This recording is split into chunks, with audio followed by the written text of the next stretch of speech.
कुदरत का दंड नहीं है ये। बछड़े मर रहे हैं, सिर्फ बछड़ियां जिंदा रह रही। माता श्री पुणी जी के कारण मिलनसार हुआ है ये जिले। आज धार का काय का होता भी नहीं है। कई देवी देवता निकल चुके हैं पहले। साधु संत ऋषि मुनि ज्ञानी जन जब आते हैं वो निवारण कर जाते हैं ऐसी प्राकृतिक आपदा का। परम अलख नंदा माता प्रिया की जय हो। प्रणाम। मैं आप सभी से पूछता हूँ, इस तबाही का कारण कौन? जो हिमाचल में, कश्मीर में, उत्तराखंड में, हमारे समस्त भूखंड में ये तबाही का मंजर चला है ना। जानिए हमारे साथ इस तबाही का कारण कौन? भूस्खलन, बादल फटना, बाढ़ आना, वायु बवंडर का कहर, चारों ओर त्राहिमाम करते लोग।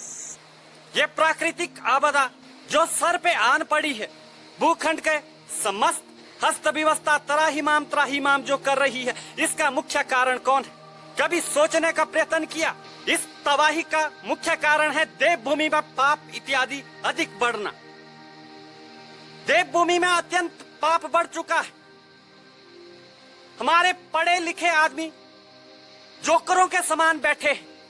उनकी घर की माताएं सबसे बड़े पाप की भागीदारी में हैं। शायद कई जोकरों को तो पता ही नहीं है, कहना नहीं चाहता था। पढ़े लिखे अनपढ़ों, ये पेशकश आप जैसे पढ़े लिखे अनपढ़ों को जगाने के लिए है। आप सभी गांव मोहल्ले से विलोम करते हैं। गैया भैंस दूध देने वाले जो जीव आपके बड़े बुजुर्ग इत्यादि पालते हैं, आज गाय के बछड़े पैदा होते ही मर जाते हैं, पर सिर्फ बछड़ियां जिंदा रहती है।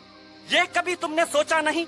यहाँ पे पाप हो रहा है, बहुत बड़ा पाप। एक बैल रूपी पशु को मारना ब्रह्म हत्या के बराबर पाप है। हाँ, हम कह देते हैं आप सभी से, जो भी भूखंड में गैया भैंस इत्यादि को पालते हैं और पैदा होने के बाद सिर्फ गैया का बछड़ा मर जाता है। अगर बछड़ी हुई तो नहीं मरती, बछड़ा हुआ तो मर जाता है। ये संभव कैसे हो रहा है? क्या आप पढ़े लिखे जोकरों ने कभी सोचने की कोशिश की है? क्योंकि तुम्हारा ध्यान ही नहीं अपने घर पे। तुम्हारे घरों से तुम्हारी माताएं बहनें और जो पशुपालन इत्यादि कर रहे हैं वो पाप के, अखंड पाप के भागी हैं। उन अखंड पाप के कारण तपोभूमि की नींव डगमगा गई है। पढ़े लिखे अनपढ़ जो बन पड़े हैं ना, उनकी बुद्धि को जगाने के लिए ये वाणी का प्रयोग कर रहा हूँ। अन्यथा हमारी वाणी में आपको कटाक्ष कभी नहीं मिलता आप लोगों के लिए। अरे जाग जाइए, मैसेज खेलना छोड़ दीजिए। जिस बैल ने मानव इतिहास में हजारों वर्ष अपने कंधों के बल पर पूरे मानव समाज को पिता समान पाला होगा ना, अपने कंधों पे हल थमा के प्राकृतिक गोद को सींचा होगा ना, और कोल्हू पिस के बैलगाड़ी में खुद जोत के आपको पीठ पे उठा के सच्चे पिता का फर्ज निभाया होगा ना, आज आप अपने पिता समान उस बैल की दुर्दशा पैदा होते ही उसे कुछ ही वक्त में मार देते हैं। तनिक ध्यान देना, जिसके पास भी गैया है, जिसके पास भी भैंसे हैं, उनके पास गैया भैंस की संतानों में सिर्फ बछड़ियां जिंदा रह रही हैं, किसी के बछड़े नहीं हैं। समस्त बछड़े पैदा होने के बाद मरते हैं। हम आपको बताते हैं, ये औरतें जो भी पशुपालन वाले, ज्यादातर औरतें ही ये काम गांव में संभालती है। पैदा होते ही कुछ वक्त तक 10-20 दिन उसे कम दूध पिलाया जाता है। इनके पालन करते हैं दोबारा, और फिर एक दिन उन्हें खुल के दूध पीने दिया जाता है। दूध की एक दिन अधिक मात्रा होने के कारण बछड़े की मृत्यु हो जाती है। जिस भूमि पे निर्जीव पशुओं का अहित होगा, ऐसे दूध देने वाले पशुओं के पुत्रों का अहित होगा, वहां पे विनाश होना तय है। आरंभ हो चुका है विनाश।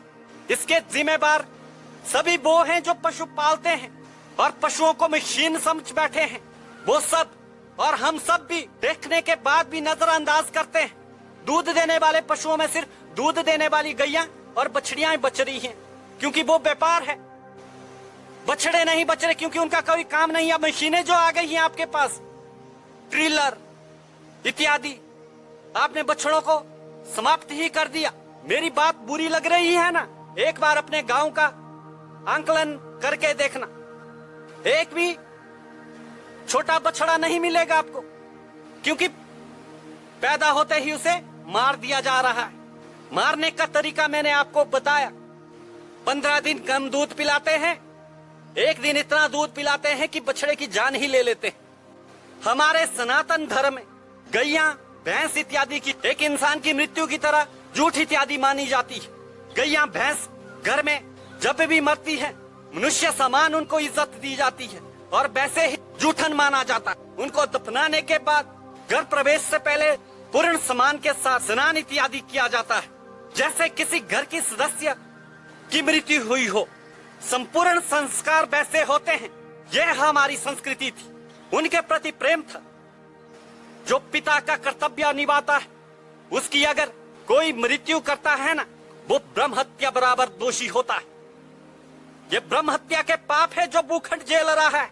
99% आदमियों के घर में दूध देने वाली गैया तो हैं, बछड़ियां भी हैं, पैदा हुई, पर बछड़े नहीं हैं। पूरे कुल्लू जिले से लेकर जहां तक भी गैया के ऊपर निर्भर हैं लोग, वहां तक जाके देख लीजिए आप। अगर हमारी बात झूठी मिले तो आपको तो कहना।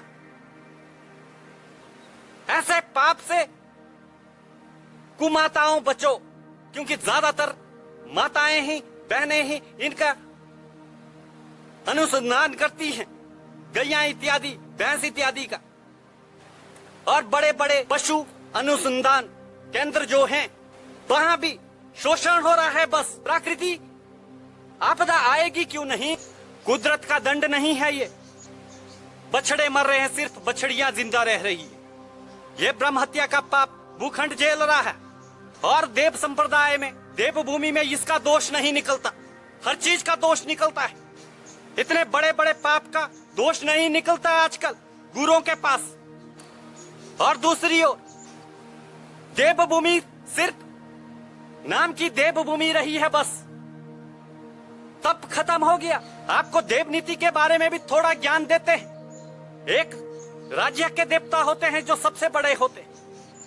कुछ देव ऐसे होते हैं जिनका शासन कई डिस्ट्रिक्टों तक चलता है।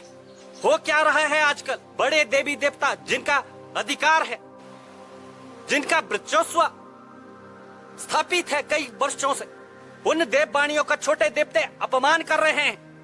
देव क्या अपमान करेंगे?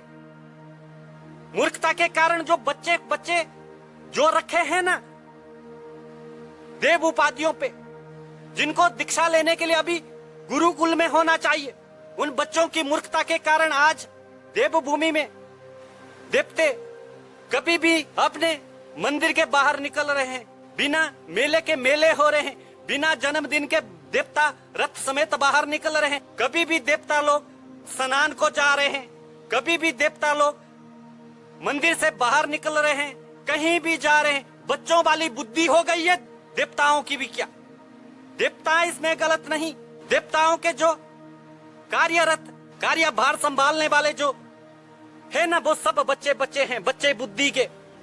उनको अभी दीक्षा की जरूरत है। उन्होंने देव संस्कृति को क्षति पहुंचाई है। समस्त कुल्लू समेत समस्त हिमाचल में, देवभूमि हिमाचल अपनी संस्कृति के अंतिम क्षणों पे है। हाँ, कोई भरोसा नहीं करेगा, ऐसी दुर्दशा हो चुकी है देवभूमि की। अंदर ही अंदर देख लीजिए झांक के। सत्य कह रहा हूँ, किसी से कोई भय नहीं, तो कह रहा हूँ समझ जाइए। हमें कोई फर्क नहीं पड़ता, हम सीधे तपस्वी हैं। हाँ, हमारे पास वक्त नहीं होता है बात को करने के लिए भी।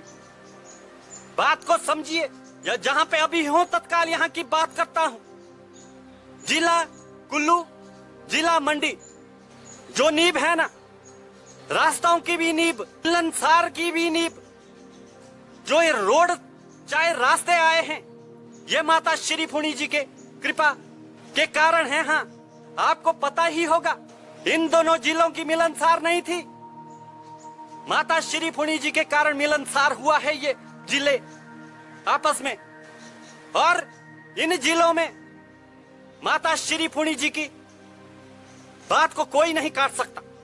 इन दोनों जिलों के जो मुख्य देव है ना, जो पुरातन कालों से चले आ रहे हैं जो देव, वो मंडल और जो नए बने हुए जो देव नए मंडल, नए नए जो देव निकल रहे हैं, जिनके रथ इत्यादि आप बना रहे हैं, उनकी बात कर रहे हैं हम नए मंडल की। माता श्री पूर्णी जी के आदेश से पहले सावन के महीने में नहीं निकलते। सभी को यह पढ़ाना अब पढ़ रहा है हमें। इतनी बड़ी रियासत की महारानियों की रानी माता श्री पूर्णी जी जब सावन महीने में देव पर्व होते हैं ना, जो कायके इत्यादि सावन महीने के दौरान जो होते हैं, सबसे पहले माता श्री पूर्णी जी के पर्व जो मंडी और कुल्लू की सतह पे जो ध्वज आरोपण जो कायका धार का कायके के नाम से जो होता है, उस कायके के बाद समस्त देवी देवता अपने मंदिर से अपने पर्व को निर्धारित करते हैं, मंदिर से बाहर निकलते हैं। पहले धार का कायका होगा, उसके बाद सावन महीने में समस्त देवी देवता अपने पर्व को मनाते हैं। आज धार का कायका होता भी नहीं है, कई देवी देवता निकल चुके हैं पहले, रथ इत्यादि पहले ही निकल रहे हैं, कुछ ऐसे सुनने में आ रहा है। इसके कारण भी ये प्राकृतिक आपदा है। बच्चे बच्चे देव सताओं पे बैठे, बुजुर्ग तुम लोग क्या कीर्तन कर रहे हो? 40 से ऊपर का आदमी, उनके घुटनों में जंग लगे हैं, देवताओं के सामने भी वो खड़े नहीं हो सकते, बहुत अमीर हो गए हैं। उनका कार्य है देव नीतियों को चलाना।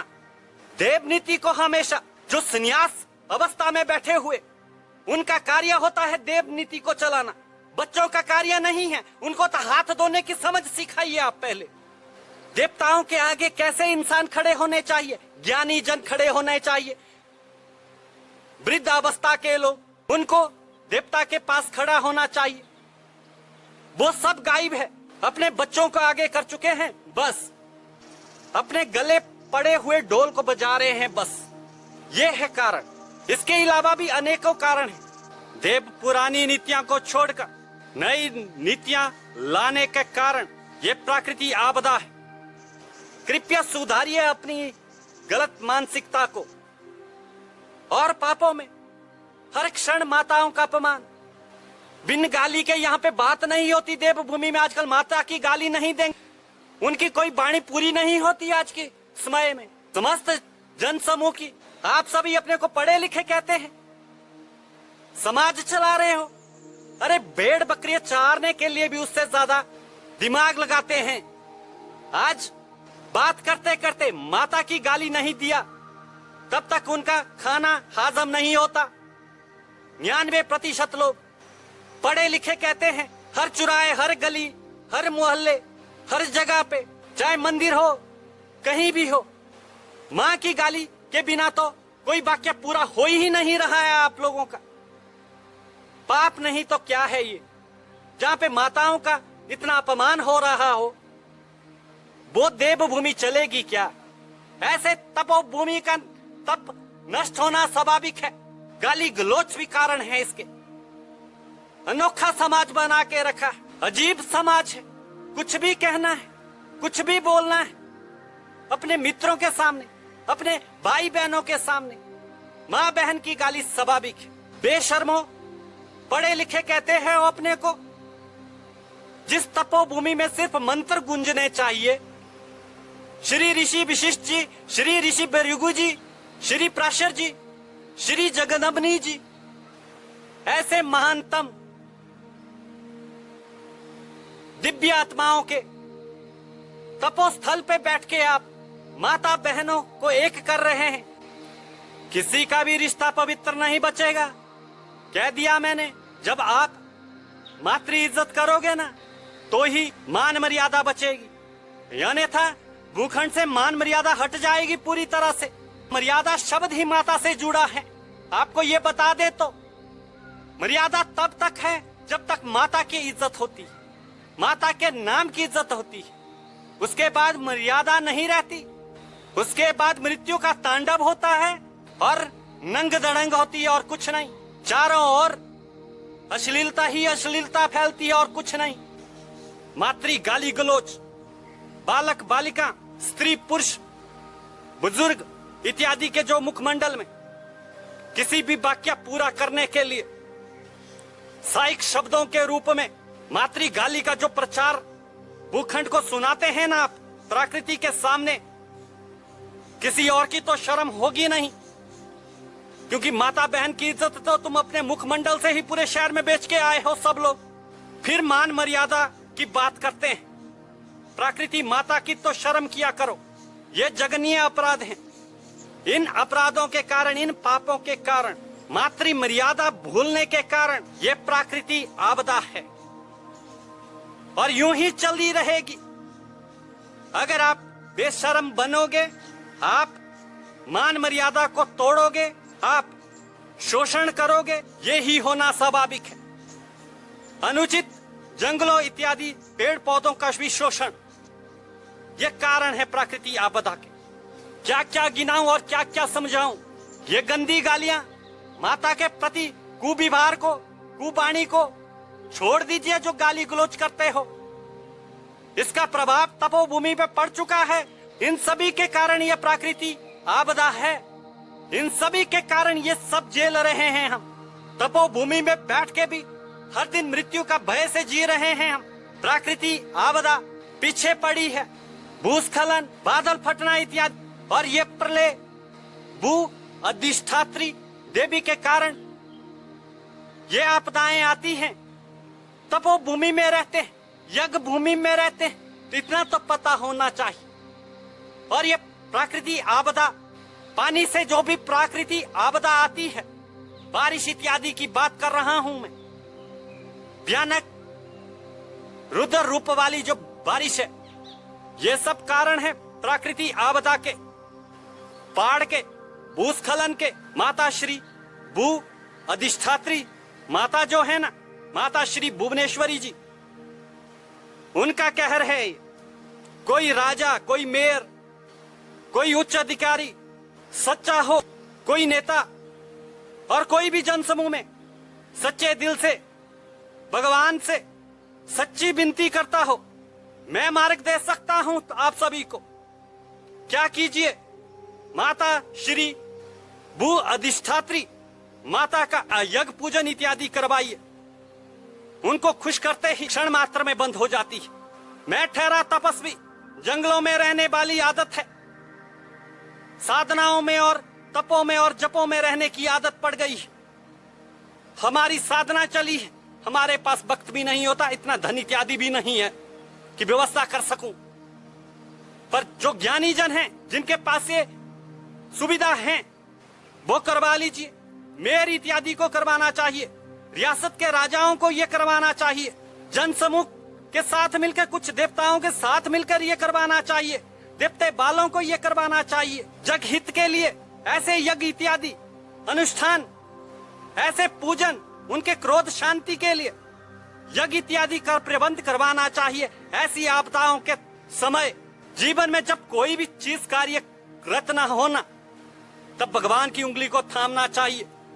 दरअसल यहाँ पे ये भी पता नहीं होता किस भगवान की उस दौरान पूजन किया जाए, कारण क्या, कौन है, कौन से भगवान हैं, कौन से देव हैं, कौन सी देवी है, किसका करवाना चाहिए। अगर आप कभी भी इस चीज में दुविधा में हैं, मुझसे संपर्क बना सकते हैं और उनकी पूजन अर्चना करना बुद्धिमानों का कार्य है। सही समय पे सही देवी देवताओं को शांत करना और उनकी स्तुति करना, उनके यज्ञ इत्यादि और उनका यज्ञ पूजन इत्यादि करना, वो बुद्धिमान मनुष्य के गुण हैं। दरअसल बुद्धिमान और ज्ञानी कोई है नहीं यहाँ पे भूखंड में। सारे ज्ञानी तो बनते हैं, महामूर्खों की फौजें बैठी हुई है। हम तो भगवान को पूज रहे हैं, हम तो इस भगवान के उपासक है, उस भगवान के, उस देवता को मानते, उसको मानते। अरे तुम किसी को भी मानो, हर एक के कार्य हैं। कौन सा रूप क्रुद्ध है ना, उसकी पूजन करने से प्राकृतिक आपदा हट सकती है। हम आपको बता रहे हैं, ये बताना नहीं था मैं, मुझे आप लोगों को पिटते रहने देना चाहिए था। हम भी दुखी हो गए, हमें भी दया आती है, हमारे अंदर का दया भाव जा गया, वरना हम डुबोने के ऊपर ही आते हैं, हमें कोई फर्क नहीं पड़ता, मैया मार रही, हम खुश हैं। आपकी मूर्खता के कारण तो लगता है कि आप लोगों को ये बताना ही जरूरी नहीं था। इतने सारे गुरु महाराज बनते हुए समस्त भूखंड में जितने भी ज्ञानी जन हैं, किसी को भी ये पता नहीं किस आपदा के समय किस देवता को याद करना चाहिए या फिर उनकी पूजन अर्चना करने की जरूरत पड़ गई। उस टाइम के ऋषि मुनियों को यह पता होता था, इसीलिए उनके समय पे कोई भी आपदा आती थी तो वो क्षण मात्र में उनका निवारण ढूंढ लेते थे। उन ऋषि मुनियों को कहते हैं वैज्ञानिक, इसीलिए महाज्ञानी। उन्हें पता होता है ऐसी आपदा आ रही है तो अब क्या करना होगा। उनके एक पूजन यज्ञ के प्रयोग से वो सारा वातावरण को ही मोड़ देते थे, पंचभूतों को हिला देते थे। उन्हें कहते हैं वैज्ञानिक। हमें भी वो सारी बातें पता हैं, पर हम चुप रहना पसंद करते हैं क्योंकि हमें सुनना पसंद नहीं करते आप लोग। ऋषि मुनि साधु संत कुछ भी ज्ञान दे रहा है, उसका अपमान छोटे छोटे ज्ञान देने वाले प्रोजेक्टर समाज में विख्यात हैं। उनकी बातें ही नहीं आप सुनते हो। हमारे ज्ञान का तिरस्कार करोगे तो हम बताना भी नहीं चाहेंगे। आप कहते हो देश में दो देशों का लड़ाई चली है, क्या आज देवता वाले तंत्र वाले कार्य करेंगे? किसी के पास इसका जवाब हो या ना हो, मैं कहता हूं मैं पूरी सेना को झुकाने की दम रखता हूं, एक ही जगह बैठ के अपने तपो ऊर्जा से। हमारे पास ऐसी तंत्र में भी कला है, हमारे मंत्रों में भी कला है, वायुमंडल बांधने की भी कला है, पूरे जंगल बांधने की भी कला है। ऐसी ऐसी कलाएं हैं कि सोच लीजिए, हरे भरे जंगल हैं, हरे भरे पहाड़ हैं और घासी घास उगी है और भूखे पशुओं को वहां छोड़ दिया जाए, हमारा बंधन लग जाए तो समस्त पशुओं का झुंड उस पहाड़ के एक घास के तिनके को नहीं खाएगा, क्योंकि वो हमारी ऊर्जा द्वारा बंधित होगा पहाड़। ऐसा पहाड़ों के भेड़ बकरी चराने वाले भी करते हैं। साधु संतों की तो बात ही निराली है। हाँ, क्या नहीं कर सकते तो उसे मारा जा सकता है। पूरी सेना की टुकड़ियां समेत समस्त पूरी सरकार समेत बस कुछ ही क्षण मात्र में, कुछ ही महीनों में ध्वस्त कर दिया जा सकते हैं। ये बात कहनी इसीलिए पड़ी कि जरूरत के वक्त पे ऐसी प्राकृतिक आपदा जब भी सर पे काल मंडरा रहा होगा पूरे एरिया के, उस दौरान जो बिरला होते हैं, राजा होते हैं, उनका जो कार्य होता है ना, देवताओं के आगे झुक के प्रणाम करके देवताओं के शरणागत समस्त जन समूह के कल्याण के लिए विनती करना, वो भी नहीं कर पाते आज के राजा, आज के बिरला। इसीलिए राजपाट आपको मिला, इसीलिए आपको कुर्सी मिली। सिर्फ इस कार्य को करने के लिए भगवान के आगे हाथ जोड़ के विनती करना या फिर कोई यज्ञ इत्यादि का निर्माण करना। साधु संत ऋषि मुनि ज्ञानी जन जब आते हैं वो निवारण कर जाते हैं ऐसी प्राकृतिक आपदा का। नव वर्ष में रहते हो, अपने ही देश के बारे में पता नहीं, अपने ही देश की मान सम्मान और संस्कृति को तुच्छ समझने वाले मूर्ख कीड़े हो आप लोग। हम अपने सनातनी विज्ञान से क्या नहीं कर सकते, सब कर सकते हैं, पता है। ये सब जो हम कह रहे हैं हवा का रुख तक मोड़ सकते हैं, पता है आपको। तनिक भरोसा रखिए, विश्वास कीजिए, ऐसा होता है। देवनीति इतनी बड़ी है, इनका मजाक ना बनाइए, नीतियों को तोड़ो ना, क्योंकि आने वाली पीढ़ियां कुछ समझ नहीं पाएगी। हर किसी का रथ बना रहे हैं, हर कोई देवता ना चाह रहा है।